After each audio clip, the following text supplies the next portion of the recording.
Добрый дзень, гэта Ганна Соус. Мы ў жывым эфіры піку свабоды і разам з кіраўніком агенцтва трансатлантычнага супрацоўніцтва Валерам Кавалеўскім паспрабуем разабрацца, чаму прэзідэнт ЗША Дональд Трамп пазваніў кіраўніку Беларусі Александру Лукашэнку перад перамовамі з Пуцінам на Алясцы, а таксама падсумуем вынікі саміту на Аляске. Добрый дзень, спадар Валер.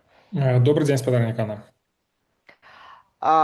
Такім чынам, за 6 гадзінаў да пачатку саміту на Алясцы, сустрэчы з Владзімірам Пуцінам, Дональд Трамп тэлефануе Александру Лукашэнку. Потым у сваёй садсетцы ён піша, што пагутарыў з Лукашэнкам і абмеркаваў вызваленне 1300 палітвязняў. Ваша версія, чаму гэта адбылося і што стаіць за гэтым тэлефанаваннем? Сапраўды звяртае на сябе ўвагу, што Трамп у гэтым паведамленні вынес на першае месца менавіта гуманітарную праблему вызвалення палітычных вязняў. І вядома, што Злучаныя Штаты і Рэспубліка Беларусь вядуць перамовы паміж сабой менавіта з фокусам на гуманітарны кампанент беларускага крызіса. І тут бачым, што нечакана Трамп паведамляе першым пра гэта і што ён выносіць на першае месца менавіта гуманітарную праблематыку, менавіта вызвалення палітычных зняволеных. І гэта якраз такі падкрэслівае і умацоўвае вось гэтую версію пра тое, што гуманітарныя перамовы яны вельмі зручныя для ўсіх бакоў, і для Мінска, і для Вашынгтона, і нават у пэўным сэнсе для Крамля, бо не выносяцца на першыя радкі геапалітыка, бяспека, вайна супраць Украіны, агрэсія, там іншыя такія даволі вострыя праблемы. Усё выглядае досыць прымальна, годна, высакародна. Мы тут размаўляем пра лёсы жыцці людзей, і у гэтым сэнсе такая тэма, якая досыць зручная. Але, на мой погляд, все ж такі галоўныя тэмы хаваюцца за гэтай гуманітарнай тэмай. І гэта менавіта пытанне геапалітыкі, сканчэння вайны супраць Украіны. Лукашенко ў гэтым сэнсе даволі цікавы для Злучаных Штатаў партнёр, таму што ўсё ж такі ён мае наўпроставы доступ да Пуціна на пастаяннай аснове. Гэта той чалавек, які найбольш з усіх сусветных палітыкаў размаўляў з Пуцінам, ведае добра яго асаблівасці, слабыя, моцныя бакі, яго псіхалагічны партрэт. У гэтым сэнсе Лукашенко можа быць і як крыніцай інфармацыі пра тое, хто такі Пуцін, так і такім вельмі зручным месенджерам, які можа даводзіць пэўныя меседжы, пэўныя сігналы да Пуціна.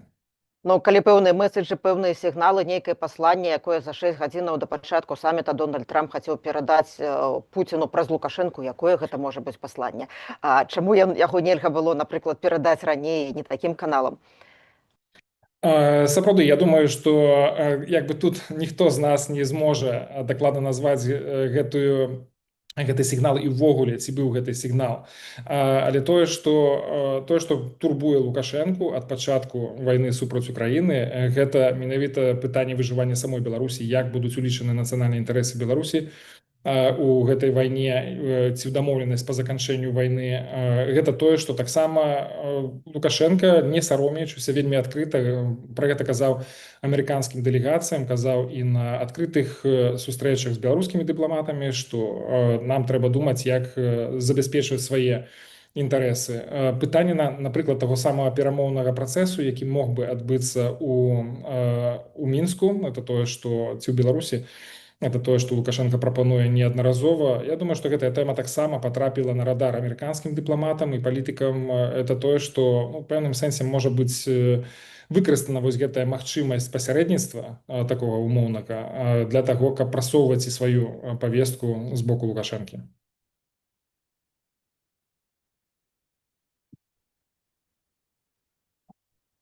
Ну, вот аналітык свабоды Валер Карбалевіч напісаў, што для Лукашэнка, пра які ці марыў, што гэта прарыў міжнароднай ізаляцыі. Ці вы сапраўды б назвалі это прарывам міжнароднай ізаляцыі, прынамсі на амерыканскай?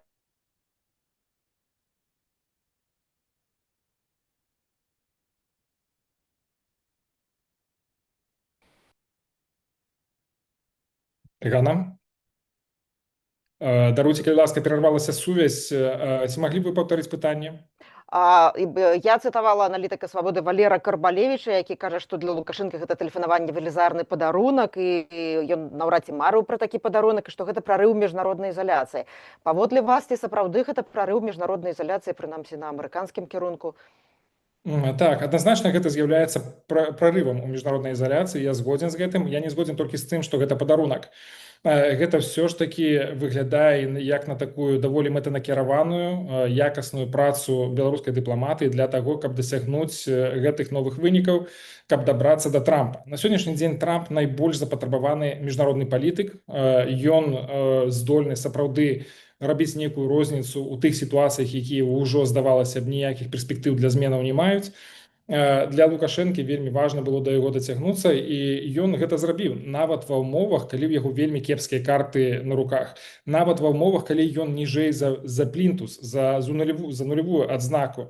Ён не прызнаны, ён пад кантролем Расіі, ён суагрэсар у вайне, ён пагроза міру і бяспецы. І ў гэтых умовах ён здолеў менавіта праз беларускую дыпламатыю дацягнуцца да Трампа і дамагчыся вось гэтыя тэлефанаваны на простай размовы з Дональдам Трампам. Я лічу, што гэта абсалютна не падарунак, гэта вынік працы. Гэта трэба адзначыць. Трэба разумець тое, што беларуская дыпламатыя ў гэтым сэнсе дасягае пэўных такого значнага прагрэсу, які вельмі важны для Лукашэнкі. Ну і ці можна гэта назваць такой вялікай перамогай афіцыйнай беларускай дыпламатыі, у тым ліку перамогай над дыпламатыяй, якая на даволі высокім узроўні існуе ў дэмакратычных сілах? Я могу так сказаць, тое, што візіт Келага у Менске, яго сустрэча з Лукашэнкам выклікалі значную цікавасць з боку і палітыкаў, і дыпламатаў Европе. Тое, што мы абмяркоўвалі ў краіне, я некалькі тыдняў таму быў у Кіеве, сустракаўся, абмяркоўваў таксама гэтую тэму. Гэта выклікае значную зацікаўленасць, і я магу толькі сабе ўявіць, як рэагуюць на факт тэлефанавання Трампа Лукашэнку на гэтую размову. І, канешне, гэта паказвае, што Лукашенко паступова адваёўвае тую тэрыторыю, тую прастору міжнародную, якую ён згубіў пасля 2020 года. І в гэтым сэнсе, канешне, абсолютна відавочна, што дэмакратычныя сілы губляюць гэтую прастору, магчымасць манапольнага доступу на найвышэйшым узроўні да амерыканскіх дыпламатаў, да амерыканскіх палітыкаў такога ўзроўню, то бок, да, безумоўна, што, прынамсі, манаполіі на сённяшні дзень няма. Я не думаю, што Трамп пагодзіцца на тое, каб размаўляць са Святланай Ціхановскай, бо я проста не бачу, каб ён размаўляў з кім-небудзь ці сустракаўся з нейкімі актывістамі, праваабаронцамі, апазіцыйнымі палітыкамі. Ўсё ж такі в яго фокус менавіта на дзяржавах, на кіраўніках дзяржаў. Мы ў жывым эфіры піку свабоды. Я адразу прашу прабачэння ў нашай аўдыторыі, калі ёсць некаторыя праблемы з сувязю, паколькі гэта надзвычайная навіна, надзвычайная падзея, і мы робім гэты жывы эфір не ў студыі. Таму, калі ласка, прыміце наша прабачэнне. Спадзяюся, што далей сувязь будзе добрая. Спадар Валер, у сваім допісе у сацыяльнай сетцы Трамп назваў Лукашэнку паважаным прэзідэнтам Беларусі. І, напэўна, гэта не толькі ветлівасць.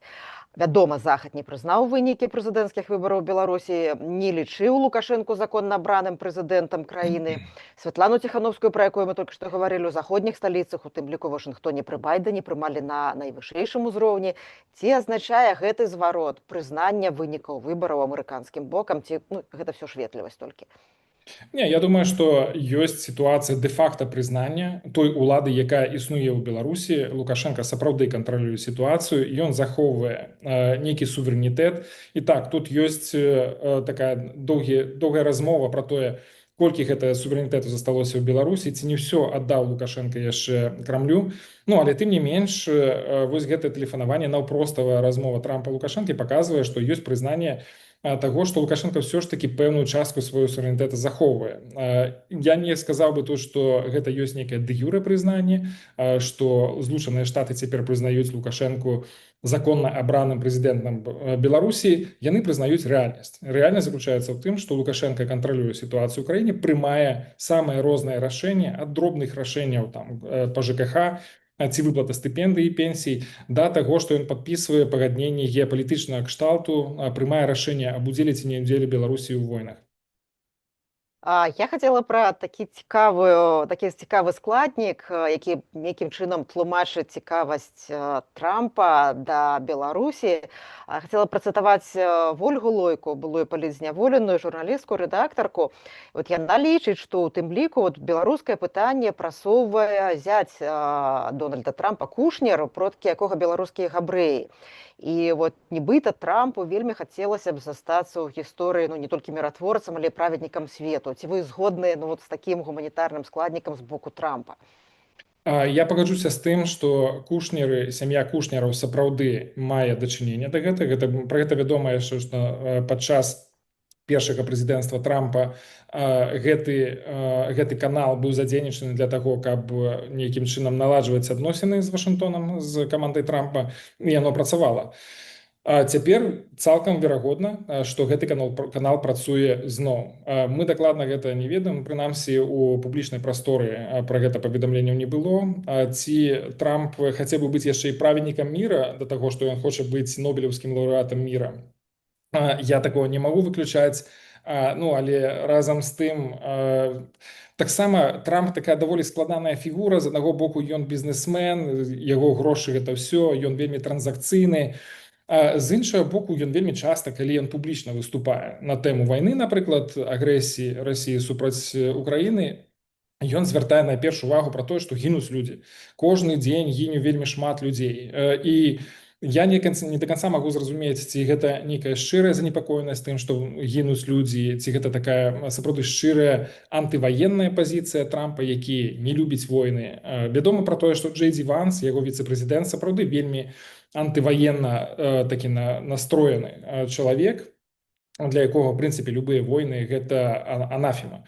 Ці гэта тое самае можна сказаць пра Трампа, я не ведаю, але відавочна тое, што ён досыць паслядоўна звяртаецца да тэмы гуманітарнага складніку у войнах, у канфліктах, у крызісах. Ці можа гэта нейкім чынам праецыравацца таксама на сітуацыю Беларусі? Я думаю, што такая версія цалкам можа быць абгрунтаванай. Вось я хацела яшчэ запытацца вас, ці ёсць у вас тлумачэнне этой розніцы ў лічбах. У чэрвені было 14 палітвязняў вызваленыя, у паведамленні Трампа гаворыцца пра 16. Беларуская прэс-служба Лукашэнкі гэта не аспрэчвае. Вот эти два палітвязні, мая версія, магчыма, гэта Юрай Зенковіч, яшчэ грамадзянін ЗША, які быў вызвалены не так давно. Адкуль вот гэтае несупадзенне лічбаў? Я думаю, што сапраўды гэта можа быць проста памылка, тэхнічная памылка. Нагадаю, што 2 ліпеня выйшла група з 16 палітычных зняволеных, якія былі вызваленыя па памілаванню менавіта напярэдадні Дня незалежнасці ў Беларусі. То бок, магчыма, тут нейкім чынам стварылася такая блытаніна, але я б на яе так асабліва не звяртаў увагу. Мне здаецца, што яна проста тэхнічная памылка. Мы ў жывым эфіры з Валером Кавалеўскім, кіраўніком агентства трансатлантычнага супрацоўніцтва. І мы працягваем гутарыць пра тэлефанаванне Дональда Трампа Александру Лукашэнку, а таксама пра вынікі саміту на Алясы. Я хацела б зараз пагаварыць пра перамовы, пра званок прадстаўніка прэзідэнта ЗША Джона Коула Александру Лукашэнку пасля размовы з Трампам. Джон Коул, юрыст, ён быў на перамовах з Лукашэнкам 21 чэрвеня ў Менску. Пасля гэтых перамоваў вызвалілі 14 беларускіх палітвязняў, у тым ліку Сергея Ціхановскага. Паводле прэс-службы Александра Лукашэнкі тэмай размовы зноў былі перамовы на Алясцы, сітуацыя ва ўкраіне, таксама абмяркоўваліся беларуска-амерыканскія дачыненні. З паведамлення сайту Лукашэнкі нельга зрабіць выснову, што тэму палітвязняў абмяркоўвалі. Як вы думаеце, ці ўсё ж абмяркоўвалі і калі чакаць першых вызваленняў? Я думаю, якраз такі гэты званок ужо быў пра нейкую механіку, пра нейкія практычныя крокі, якія павінны ісці за вось гэтымі размовамі пра вызваленне людзей.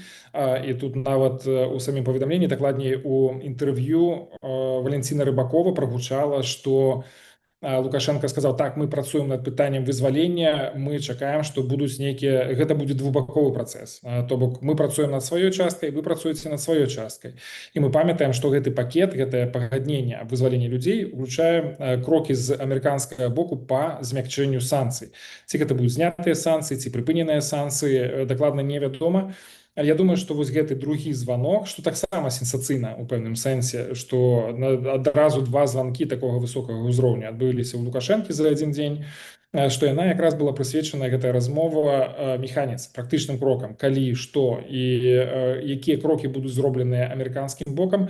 Я думаю, што якраз такі тут мяч на баку менавіта Злучаных Штатаў. Пра гэта казаў і Лукашенко у сваіх публічных выступах, што ён чакае. Мы зрабілі ўжо шэраг крокаў, вось на працягу года мы гэта рабілі, а цяпер мы чакаем, што Злучаныя Штаты зробяць сваю частку дамоўленасцяў. Ну і тут думаю, што гэта размова была прысвечана менавіта гэтаму аспекту. Скажыце, калі ласка, ці будзе наіўным зараз чакаць вызвалення ўсіх, чакаць спынення рэпрэсій? Я не думаю, што гэта наіўна. Якраз такі ўвесь гуманітарны трэк паміж Беларусю і Злучанымі Штатамі быў прысвечаны менавіта тэме вызвалення палітвязняў. Рэпрэсіі стаялі як бы другім нумарам. Яны, конечно, это взаимозвязаная праблема з вызваленнямі людзей, і гэта адна з тых такіх крытычных частак гэтай перамоўнага трэку паміж ЗША і Беларусю. Вызваляюць столькі людзей, але ўсё ж такі рэпрэсіі працягваюцца, арышты працягваюцца. І, канешне, ёсць чаканне таго, што і гэтая праблема будзе вырашацца падчас перамоўнага трэку, што яна не застанецца ў баку, бо сапраўды проста здымаць санкцыі без таго, каб змяншаліся рэпрэсіі, ну, фактычна гэта губляць рычагі ўплыву на сітуацыю Беларусі. Ну, вот я хочу працытаваць Святлану Ціхановскую, лідарку дэмакратычных сілаў Беларусі. Яна заявіла, што пакуль рэпрэсію Беларусі не спыніцца цалкам і пакуль все палітвязні не выйдуць на волю, не павінна быць ніякіх зменаў у палітыцы ў дачыненні да рэжыму ў Менску. Што гэтае тэлефанаванне азначае для дэмакратычных сілаў Беларусі, для аб'яднанага пераходнага кабінету, для офісу Святланы Ціхановскай? Ці яны з'яўляюцца цяпер часткай гэтага перамоўнага працэсу, які адбываецца паміж уладамі Беларусі і прадстаўнікамі Злучаных Штатаў?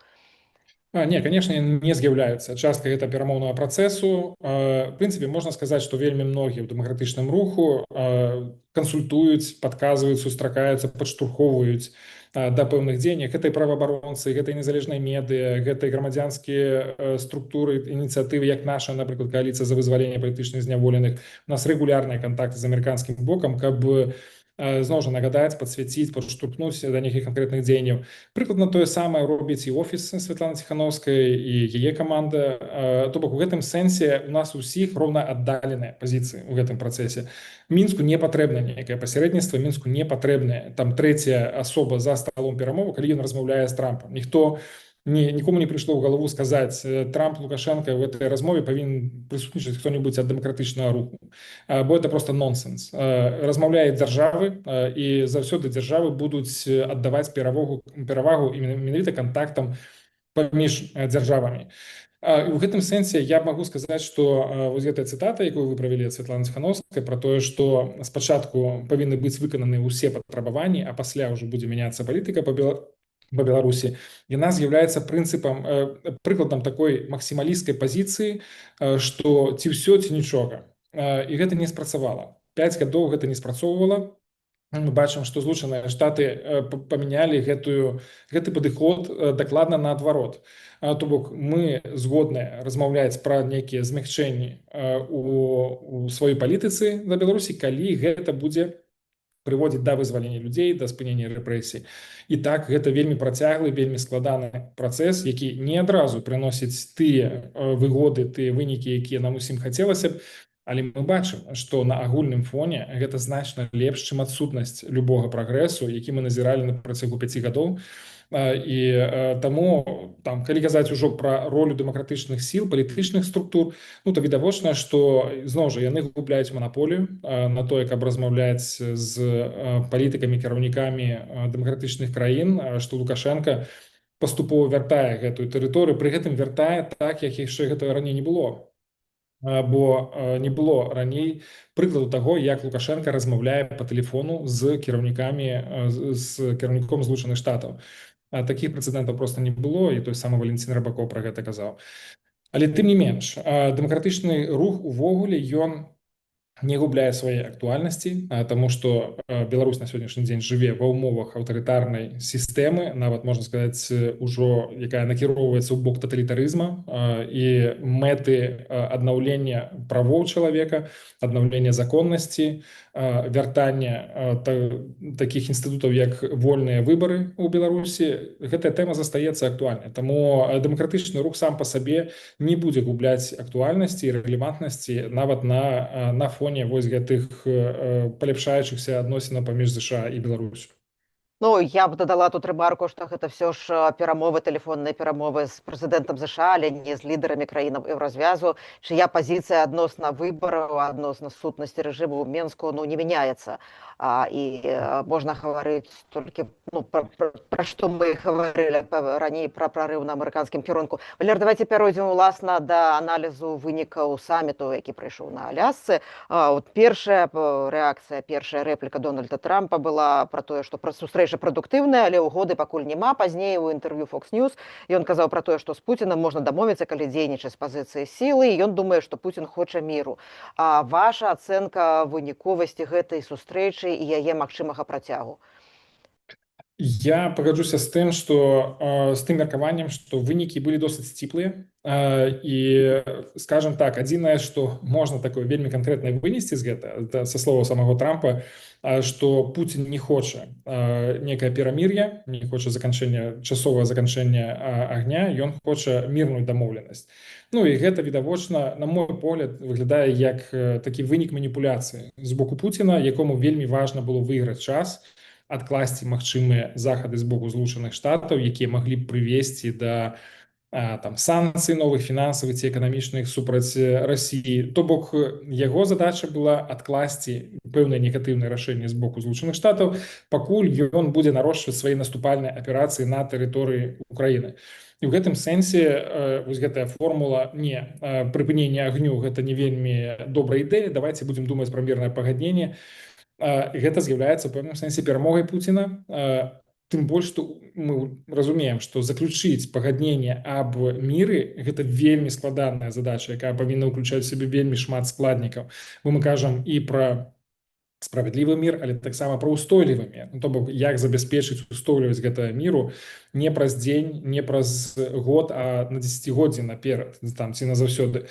Таму такія досыць сціплыя вынікі гэтага саміту, можна так сказаць, але з пункту гледжання Лукашэнкі, я думаю, што для яго это не кепская навіна, таму што фактычна бакі не змаглі вырашыць усе праблемы, не змаглі дасягнуць некага новага ўзроўню вырашэння гэтага канфлікта. Гэта азначае, што яго роля як магчымага пасярэдніка ў гэтай сітуацыі, у гэтым працэсе, яна будзе захоўваць сваю актуальнасць, запатрабаванасць, і я не выключаю, што гэта будзе прыводзіць да новых нейкіх кантактаў паміж Лукашэнкам і Трампам. Ну і вось гэтае запрашэнне Дональда Трампа ў Беларусі, і Менск, магчыма, можа разглядацца як пляцоўка для перамоваў далейшых па вырашэнні, ну, па заканчэнні вайны Расіі супраць Украіны. Як вы разглядаеце гэтую магчымасць, наколькі гэта верагодна?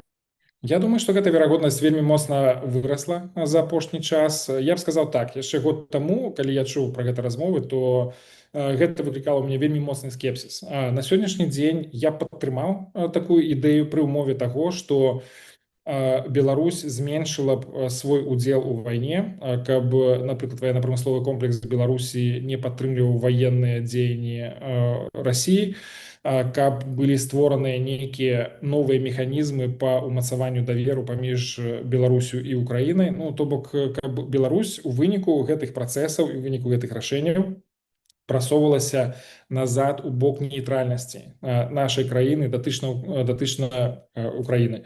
Гэта важна сёння на гэтым этапе, калі ўсё ж такі застаецца няпэўнасць датычна таго, ці Беларусь можа яшчэ ўдзельнічаць у вайне супраць Украіны ці не. І гэта вельмі важна ў даўгатэрміновай перспектыве, стратэгічнай перспектыве. Ці Беларусь будзе заставацца пад кантролем Расіі, што можа у сваю чаргу весці да таго, што Расія можа скарыстацца зноў нашай краінай для агрэсіі супраць Украіны. Таму гэты мірны працэс, гэта насамрэч досыць неблагая ідэя. Мне падаецца, што ёй можна было б скарыстацца, Пра гэта гаворыць і Пуцін. Ён таксама выказваўся некалькі разоў пра тое, што гэта была б не кепская ідэя. Наколькі я зразумеў з кансультацый з украінцамі, яны на гэта глядзяць больш стрымана, чым раней. Адзінае, што іх магло б як бы засмучаць, гэта брэндинг, так умоўна кажучы, бо быў Мінск-1, быў Мінск-2, якія скончыліся досыць кепска. І ніхто не хацеў бы паўтарыць гэты самы прыклад, які прывёў зноў да аднаўлення ваенных дзеянняў паміж Украінай і Расіяй. Ну, гаворачы пра вынікі саміту, Дональд Трамп правёў перамовы пасля сустрэчы з Пуціним з саюзнікамі па НАТО, з прэзідэнтам Зеленскім. Прэзідэнт Зеленскі вылетае ў панядзелак у Вашынгтон. Ваш прагноз, як далей могуць працягвацца гэтыя перамовы? Што наперадзе? Я думаю, што для Трампа прынцыпова важна ўсё ж такі дасягнуць выніку, то бок ён стаў у пэўным сэнсе такім уладальнікам мірнага працэсу, уладальнікам эфектыўнага заканчэння гэтай вайны. Яму няма куды дзявацца з гэтага. То бок былі спробы з яго боку як бы пакінуць гэты працэс, сказаць: разбірайцеся самыя, раз вы такія непаслухмяныя, раз вы не чуеце, што я вам кажу, то разбірайцеся самыя. Але ўсё ж такі у пэўным сэнсе Трамп на сённяшні дзень сам гэтым мірны працэс валодае ім, яго палітычнымі перспектывамі. Гэта важна і для ўнутрыпалітычнай дынамікі, і для тых выбараў, якія адбудуцца праз прыкладна год, трошкі больш, у Кангрэс, які вельмі важныя для яго палітычных перспектыў.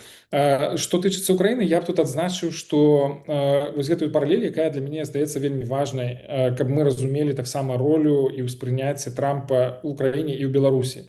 То бок гэта вельмі складаная фігура з вельмі такімі новымі падыходамі, часам такімі падыходамі, якія незразумелыя ўсім, якія выглядаюць радыкальна, магчыма, там з каштоўнасцямі нешта не тое. Гэта тычыцца таго, як Трамп падыходзіць да заканчэння вайны, як Трамп дапамагае вызваляць палітычных зняволеных у Беларусі.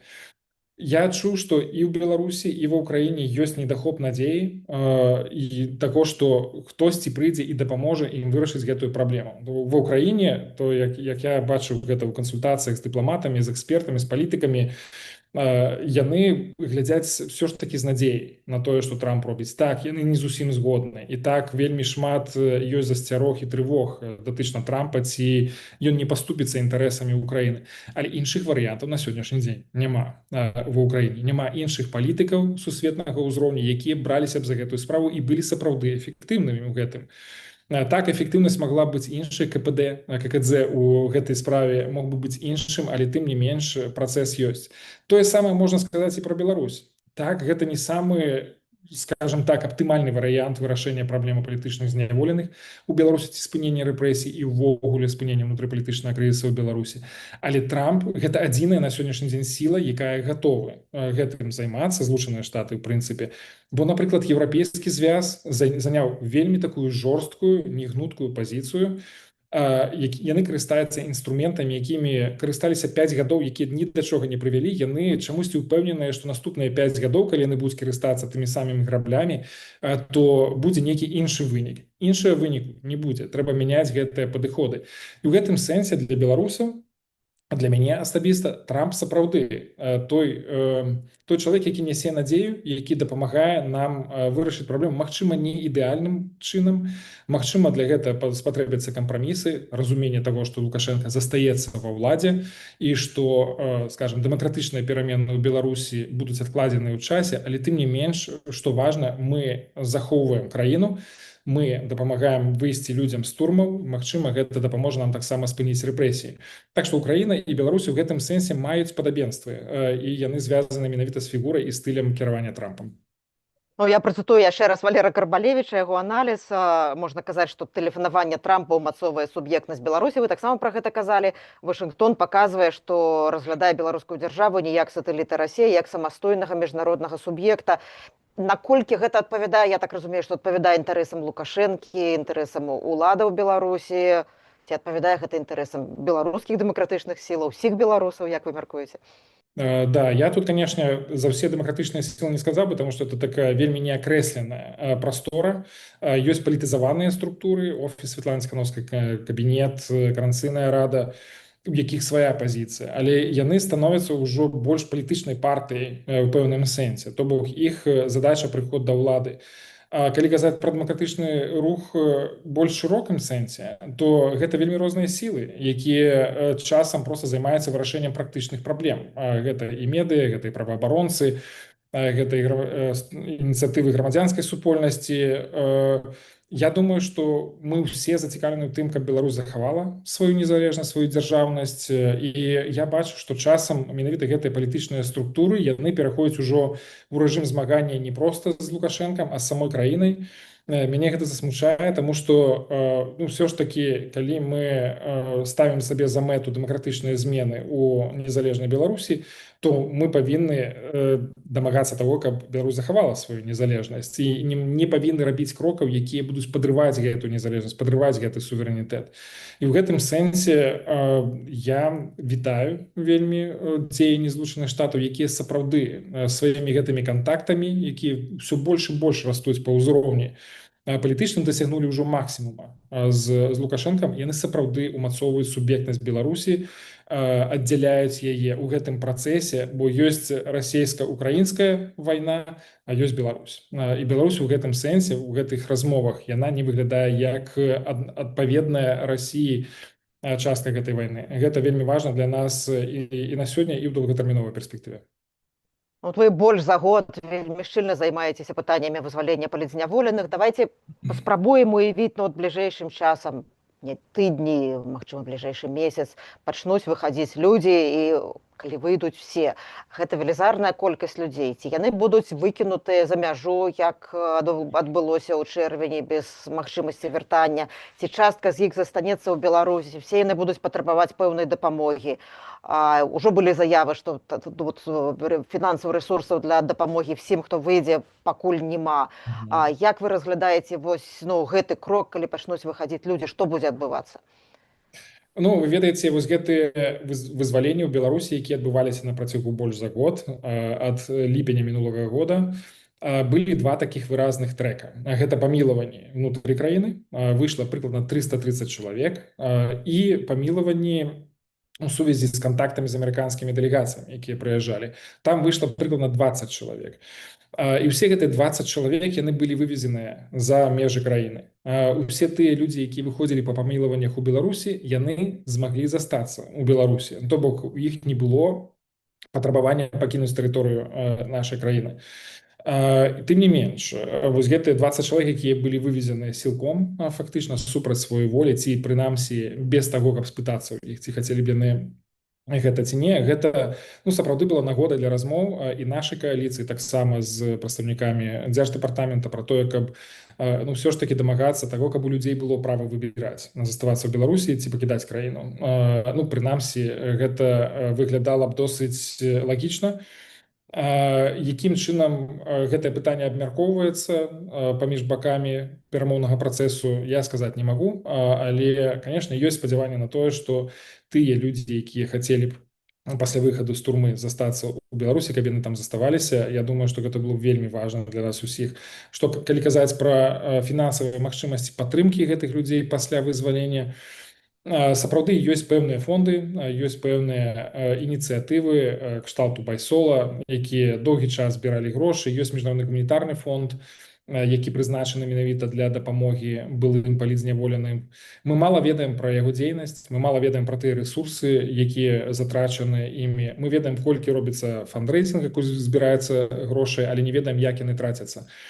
Але тым не менш, я думаю, што нават калі ўсе гэтыя людзі, якія сёння з'яўляюцца палітзняволенымі, будуць вывезеныя з тэрыторыі Беларусі, то гэта тая справа, якая павінна быць, это ўжо справа гонару дэмакратычным сілам, палітычным структурам дамагчыся таго, каб іх інтарэсы былі забяспечаны, гэтых людзей. Яшчэ пытанне, калі будуць вызваленыя знакавыя палітзняволеныя Марыя Калеснікава, Мікалай Статкевіч, Павел Севярынец, Алесь Бяляцкі, Віктор Бабарыка. Гэта спіс вельмі доўгі. Як вы думаеце, якая будзе пазіцыя ўлады пакінуць іх у Беларусі, ці як Сергея Ціхановскага фактычна выкінуць за мяжу, таму што яны людзі з вялікім аўтарытэтам і відавочна уяўляюць небяспеку для рэжыму, так могуць думаць. Якая можа быць пазіцыя ўлады, калі гэтыя знакавыя палітвязні і іншыя, чыё вызвалення чакаюць вельмі многія, будуць на свабодзе? Я думаю, якраз такі прэцэдэнт Сергея Ціханаўскага можа быць прыкладам таму, як будуць дзейнічаць улады ў гэтай новай сітуацыі, што яны запатрабуюць таго, каб гэтыя людзі пакінулі тэрыторыю Беларусі. Зноў жа, я б не рабіў гэта нейкім абсалютам, што будзе менавіта так. Мы яшчэ гэта можам пабачыць, ну, тым больш, што ўсё ж такі ёсць розніца паміж Віктарам Бабарыкам і Марыяй Калеснікавай і Алесем Беляцкім, які з'яўляецца праваабаронцам, яго няма палітычнай павесткі, яго не было ніколі палітычных мэтаў, ці Мікалай Статкевіч, які патрапіў у турму яшчэ да выбараў, не ўдзельнічаў актыўна ў гэтай прэзідэнцкай кампаніі, то бок гэта больш персанальныя нейкія падыходы да чалавека. Я думаю, што будзе таксама і індывідуальны падыход да таго, як вырашаць пытанне з тым, чалавек застанецца ў Беларусі ці выедзе з яе. Валер, ключавое слово, якое вы сказалі, гэта надзея. Надзея на тое, што людзі выйдуць з турмы, надзея, што сітуацыя зрушыцца ў лепшы бок. Дзякуй вялікія за тое, што прыйшлі ў жывы эфір Радыё Свабода. Я яшчэ раз выбачаюся перад нашай аўдыторыяй за праблемы з сувяззю. Дзякуй вялікі. Госцем жывога эфіру Піку Свабоды быў палітык Валер Кавалеўскі, кіраўнік агенцтва трансатлантычнага супрацоўніцтва. Всяго найлепшага. Я, Ганна Соусь, развітваюся з вамі. Заставайцеся ў бяспецы і са свабодай.